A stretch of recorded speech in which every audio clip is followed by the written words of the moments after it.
ఇప్పుడు విచిత్రమైన స్టేట్మెంట్ ఇవాళ పత్రికలు వచ్చింది, మేము పేదలకు ఇందిరా మిల్లు ఇస్తాం. ఇల్లు కూలగొట్టడం ఎందుకు, ఇందిరా మిల్లు ఎందుకు అంటే వాళ్ళ ఇల్లు వాళ్ళకు ఉండగాదు, కూలగొట్టి మళ్ళీ Indira mill. So Indira mill ఇవ్వదలుచుకుంటే దాన్నే ఇందిరా మిల్లు అంటే అయిపోయింది కదా. సో అప్పుడు కొత్తగా ఇల్లు కూలగొట్టడం ఏంటి, కూలగొట్టిన ఇంటికి ఇందిరా మిల్లు ఇవ్వడం ఏంటి అన్న లాజిక్ ఉంది ఎక్కడైనా. సో కూలగొట్టే ముందు ఒక ప్రాపర్టీ డిమాలిష్ చేసే ముందు మీ ధైర్యం ఉందో ఒక పెద్ద పారిశ్రామికవేత్త ఆక్రమించుకుంటే వాళ్ళ ఇల్లు కూలగొట్టే ఎంతమంది ఇల్లు కూలగొడతారు. సో మీకు ఒక ఇన్కన్వెన్షన్ లాంటివి వినబడుతుంటాయి, మనకు ఎన్ని వినబడుతుంటాయి. సో వాళ్ళు నిరుపేదలు కనుక మీరు వెళ్ళి ఇష్టారాజ్యంగా కూలగొట్టారు. ఎంత ఇష్టారాజ్యంగా, పరీక్షల సమయం ఇది, పిల్లలకు వాళ్ళ పుస్తకాలు కూడా అందులో పోయాయట. పాపం ఒక 10వ తరగతి చదువుతున్న అమ్మాయి చెప్తోంది. సో ఒక అమాలి బిడ్డ, సో నా పుస్తకాలు కూడా అందులో ఆ డిమాలిషన్లు వెళ్ళిపోయాయని చెప్పి. సో అలా ఇప్పుడు వాళ్ళకి వేరే ప్రత్యామ్నాయం లేదు, తీసుకెళ్లేదు అంబేద్కర్ భవన్లో షెల్టర్ ఇచ్చారు.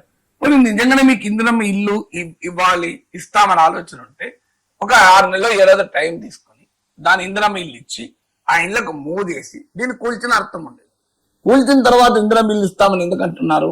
సో నేననే ప్రశ్న, మీకు నిజంగానే ఆలోచన, అనరులు ఉన్నారు, పేదలు కాని వాళ్ళు ఉన్నారు, ఇది అన్యాయంగా కేటాయింపులు జరిగాయని మీకు అనిపిస్తే ఈ కూల్చడానికి ముందే ఆ ప్రయత్నం చేసి అరువులు సోషియో ఎకనామిక్ సర్వే చేసి ఎవరు అరువులు ఎవరు అనవులను తేల్చి ఆల్రెడీ అరువులకు మీరు సెపరేట్ గా ఇందిరా మిల్లు కట్టి దాని గృహప్రవేశం చేశాక నేను కూర్చుని. సో అలా చేశారా మీరు?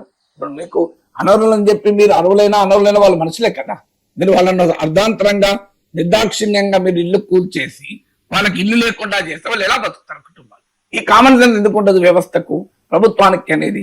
ఇవాళ ముఖ్యమంత్రి స్టేట్మెంట్, పేదల ఇల్లు కూల్చము, మరి అక్కడ వెలుగుమట్టిలో కూల్చింది ఏంటి?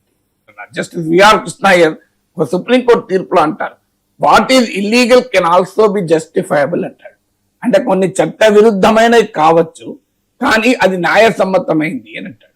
అంటే ఇల్లీగల్ అయినంత మాత్రాన జస్టిఫైబుల్ కాదని కాదు, లీగల్ అయినంత మాత్రాన జస్టిఫైబుల్ అని చెప్పలేము.